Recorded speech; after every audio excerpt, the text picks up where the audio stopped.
We are taking a look at the arrest citation for a Rowan County man now in jail charged with murder following a shooting yesterday afternoon. After a rash of car break-ins in a central Kentucky neighborhood, what police say homeowners can do to help them catch the thieves. A disgraced former pharmaceutical executive is speaking out about a popular allergy medication. Why he's defending the price increase just ahead.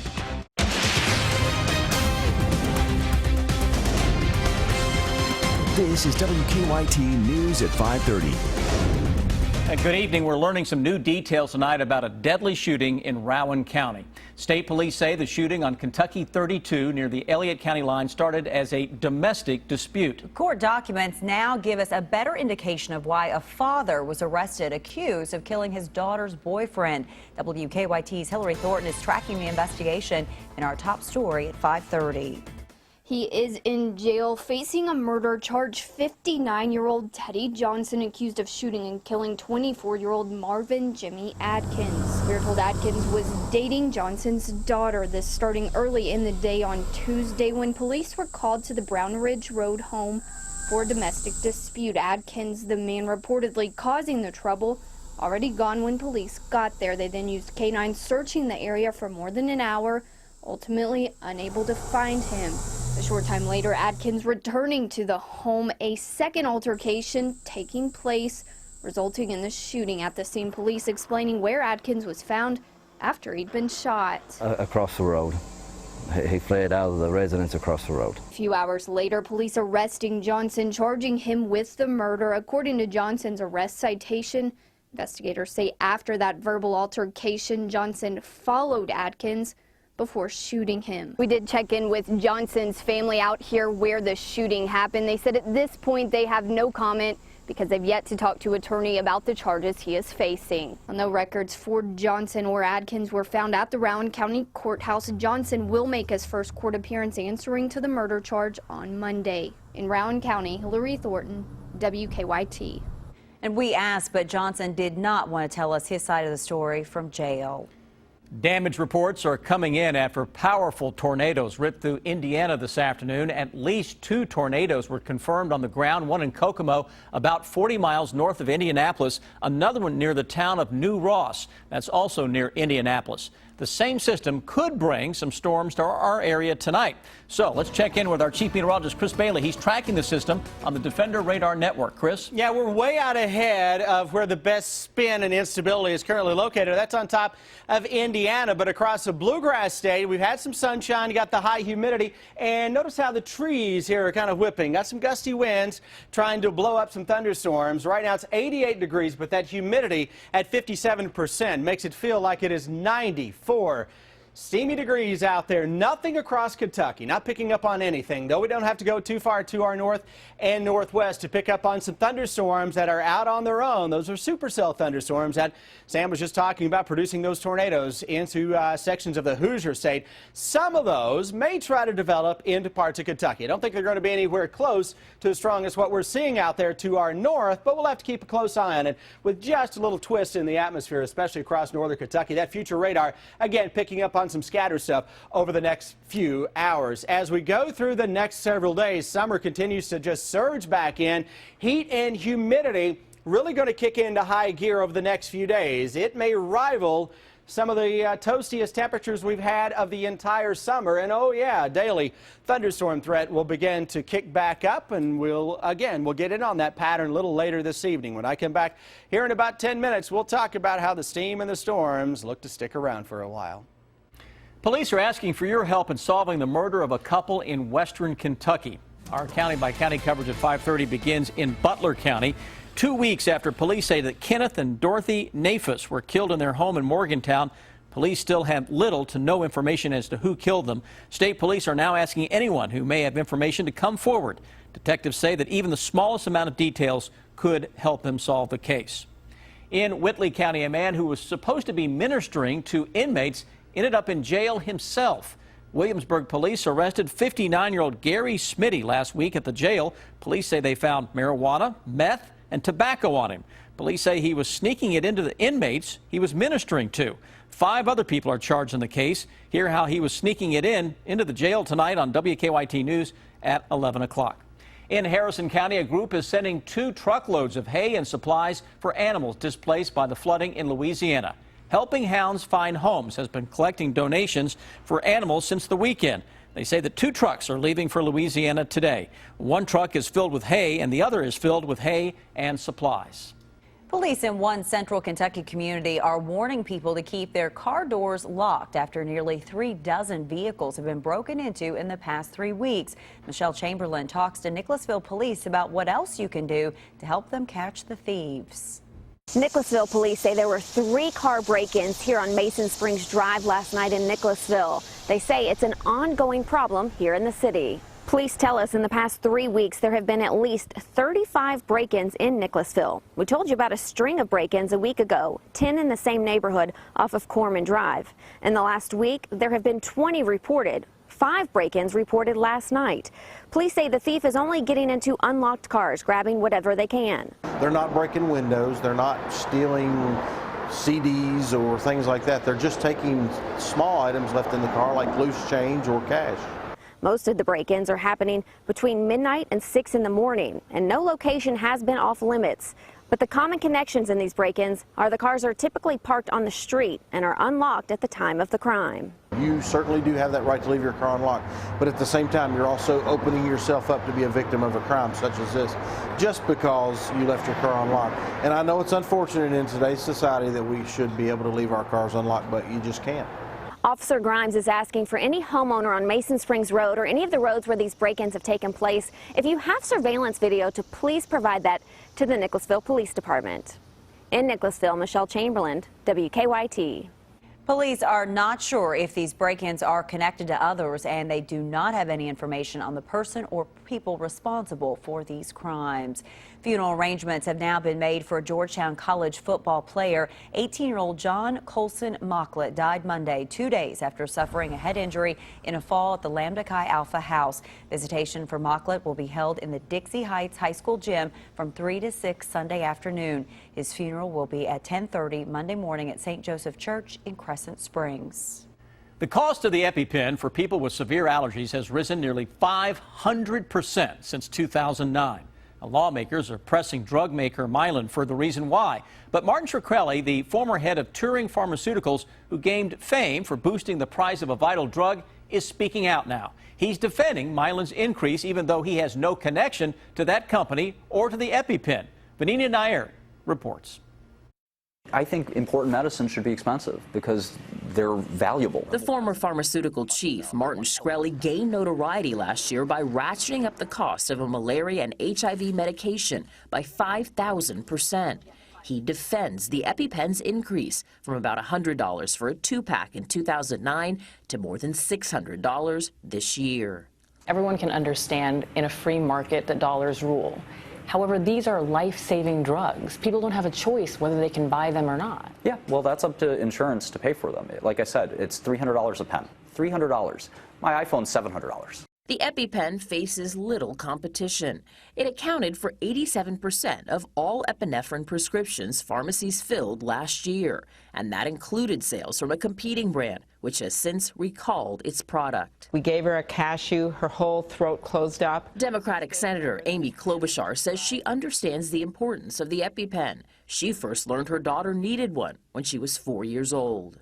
I still remember that panicked drive to the hospital in Grand Marais, Minnesota. I didn't know if we were going to make it. She couldn't breathe. She's calling on the Federal Trade Commission to investigate whether the manufacturer, Mylan, has violated antitrust laws.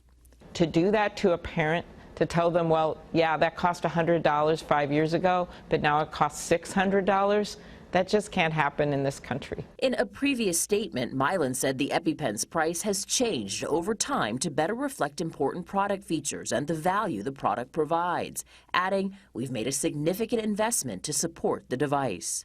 Vanita Nair, CBS News, New York.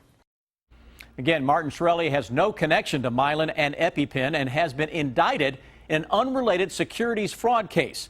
Mylan offers coupons which allow many families to pay little or nothing for the EpiPen, but families with no insurance or high deductibles are still paying hundreds of dollars. As the EpiPen's price has gone up, the Mylan CEO's total compensation is up more than 600% over the past decade. A Kentucky university is getting millions in funding. We'll show you where just ahead. I'm Bill Bryant. National influence is now at play in Kentucky's U.S. Senate race. Governor Matt Bevin makes changes and then submits the request to redo Kentucky's Medicaid program. The bottom line is ahead. Keep up with the latest news on WKYT.com. Join the conversation on Twitter and become a part of the WKYT Facebook family. Kentucky Governor Matt Bevin has revised his proposal to change Medicaid. And there's now national money in Kentucky's U.S. Senate race. Bill Bryant has the details in today's Bottom Line. Good evening. A liberal-leaning group is buying TV time in Kentucky. Majority Forward is dedicated to electing Democrats to the Senate and is now on the air in several states. In Kentucky, the Democratic nominee for the Senate is Lexington Mayor Jim Gray. He's hoping to be the first from his party to win a Kentucky U.S. Senate race since Wendell Ford won his final term in 1992. Freshman Republican Rand Paul is defending his seat after dropping out of the GOP presidential race before this year's primaries got underway. National influence on the Kentucky race no surprise as the two parties battle for control of the U.S. Senate. After getting more than 1,000 comments, Governor Matt Bevin has changed his proposal to overhaul Kentucky's Medicaid program and send it to Washington for approval. The new proposal will cover allergy testing and private duty nursing for about 400,000 Kentuckians who have health insurance through the state's expanded Medicaid program. People who are in hospice care, have HIV or AIDS, and receive federal disability benefits also would not have to pay premiums or co-pays. Elimination of automatic dental and vision benefits will be delayed 3 months, and people could still earn those benefits by doing things like getting a GED.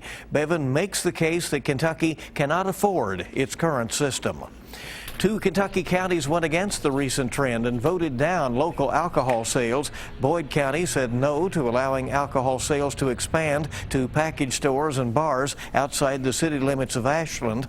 The proposal lost by about 1,100 votes. Casey County will remain completely dry after voters rejected alcohol sales there by a slim margin. Saturday marks 10 years since the crash of Comair Flight 5191 that left 49 people dead in Lexington. Former Mayor Teresa Isaac will join me for this weekend's Kentucky Newsmakers. We're also efforting an interview with former NTSB's Deborah Hersman, who'll be in town for Saturday's memorial. Bill Bryant, WKYT. The University of Pikeville will receive nearly $7.5 million in federal funding. Officials announcing 2 grants today for UPike's new Kentucky College of Optometry. The funds will be used to buy equipment, supplies, and other materials to launch that new program. The college will be the second optometry college in the Appalachian region. Now, your hour-by-hour forecast with Chief Meteorologist Chris Bailey. Temperatures out there today certainly a little steamier than where we've been over the past few days. And it gets toastier from here, my friends. Buckle up for the summer ride that carries us through the remaining days of August. Live look outside. Skies at times have been looking a little threatening this afternoon. It looks the part of some thunderstorms trying to develop into central and northern parts of the area. At least the sky looks it. Let's see if Mother Nature can deliver. A lot of mid to upper 80s in most of the bluegrass region. It's the humidity, though, that will really get you. 94 is what it feels like into Lexington and Danville, courtesy of all that humidity. We're starting to see more clouds increasing, big-time thunderstorms that are ongoing here across parts of the Hoosier State. Let's count them. 1 tornado warning. There's another one. Here's another one south of Indianapolis, and here's one right on top of Bloomington, Indiana. So we've got 4 separate tornado warnings. Actually, I see another one just to the east of Fort Wayne there, crossing out of Indiana into Ohio. Make it 5 tornado warnings out for parts of the Hoosier State as of right now. And we're going to watch to see if we can pop some of those supercell thunderstorms a little farther to the south and see if those can at least cross into parts of our region over the next few hours. Parts of Indiana have been absolutely hammered over the past 3 or 4 hours by some tornadoes around Kokomo. We were showing you some of the video a little earlier. And we'll watch and see if that can kind of hold together to get into Kentucky. The best threat for just thunderstorms. I'm not talking about true severe weather, although that's a possibility. Just thunderstorms now for the areas I've highlighted in yellow and certainly the red. Farther north and northwest that you go, obviously you have a better chance of seeing some boomers. You're closer to where the action is. Farther south and southeast, the smaller the chance is. We go into the day tomorrow with temperatures that, again, will be upper 80s, flirting with 90 degrees. just like today. It's humid. It's going to feel hotter than it actually is. Heat index tomorrow could be 95, 96, 97 degrees with a threat for an afternoon thunderstorm. Same pattern that carries us into tomorrow will carry us into Friday and will carry us into Saturday as well. So the 3H weather is back to close the book on meteorological summer. That runs from June through July and August. So we get to September 1st, folks in the weather world start to count the days as fall days. Although I don't think Mother Nature's going to cooperate. It may stay steamy right on into much of September at this point. Hazy, hot, humid weather coming out of the Gulf of Mexico, targeting the Bluegrass State. High school football fans already making plans on Friday evening. It's going to be steamy. Watch out for at least an isolated thunderstorm at kickoff. Second half, dropping it into the muggy upper 70s to around 80 degrees. We're going to sweat it out at the fields on Friday night. How about Saturday into Sunday? Right at 90 for a high temperature. It will feel into the mid and upper 90s. That pattern will carry us into the first half of next week at least. Pretty serious situation we're watching up there. What'd you say, five tornado warnings right wow. now just into Indiana alone. Those storms are out on their own. They're spinning. They're producing tornadoes too. All right, Chris, thank you. Collision on Waller between Elizabeth and Crescent is still there. It's a non-injury. They should have that out of the way here in a couple of minutes. We're also working a crash on US 60. This one on Winchester Road near the Circle, outbounds impacted, and a new one on Newtown and Citation. By the way, 3 cars involved there, but no one's hurt. Drive times to Versailles 13 minutes, to Paris 20, and to Mount Sterling about 30 minutes. Now back to you in the studio. Kentucky plans to keep playing in the Champions Classic, Rob. Yeah, the early season showcase features UK, Duke, Michigan State, and Kansas. We'll have the latest on what came out today. And the Cats have a talented group of receivers.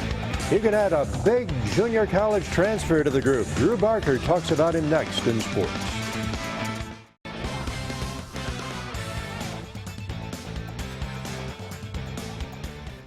Kentucky has signed on with the Champions Classic for another 3 seasons. The event, which began in 2011, features the Cats, Duke, Kansas, and Michigan State. UK plays Michigan State on November 15th of this year up in Madison Square Garden. According to ESPN, Kentucky will face Kansas next year in Chicago, then Duke in 2018 at Bankers Life Fieldhouse in Indy. And in 2019, Michigan State again at Madison Square Garden. Kentucky is 3-2 all-time in the Champions Classic. The Cats, as you know, have some talented wide receivers, but another has now come in from the junior college ranks, K'Wan Ross. Ross is from Westchester, Ohio, so he is now reunited with high school teammates Mike L. Horton, Kyle Meadows, and George Asafa-Wajay. After playing at Phoenix College in Arizona, he has 3 years of eligibility left. He's big. You know, obviously Dorian looks just like him too, but K'Wan's probably a little bigger, so it's even crazy to have guys like that on your team that are just that big of targets that you can just, you know, really use them in the red zone and, you know, really just big bodies. And the thing with K'Wan is he can really run too. I know in the scrimmage we had a touchdown to him, and he had like a 30-yard run after the catch, and no one called him, so he broke a couple of tackles. So, you know, he's just really good. And we're now 10 days from the start of the season. 10, the number worn by UK greats Mo Williams and Babe Parilli and Seth Hansen. Bob Gain kicked a school record 10 extra points in UK's 83-0 win over North Dakota back in 1950. And there are 10 Wildcats who have scored 4 touchdowns in a game. Artus Pinner was the last to do it. Just go to WKYT.com to see all the countdown information. The UK women's soccer team 2 games into its season, but the Cats will play their first home game tomorrow night. Head coach John Lipsitz begins his 8th season at the helm, and he's hoping this season is not a repeat of last year, when the Wildcats rose all the way to number 9 in the national polls, but faltered down the stretch, missing the NCAA for the first time in 4 years. We did a lot of work on our team chemistry in the offseason. I examined a lot of what I needed to do better, because in the end we didn't do well because I didn't do well enough. And so we've spent a lot of time as a staff, and I've spent a lot of time personally working on leadership development and working on our team chemistry, and we're very excited about our work. I think a lot last year it was, you know, leadership and just in general we just weren't into it anymore, and that's what we have to keep going. We have to be excited to train, excited to play, and work as hard as we do on the game field as we do in practice. Coming up in the next half hour, we'll hear from a Wildcat linebacker who hopes his time has finally come. Stay with us. We're back after the break.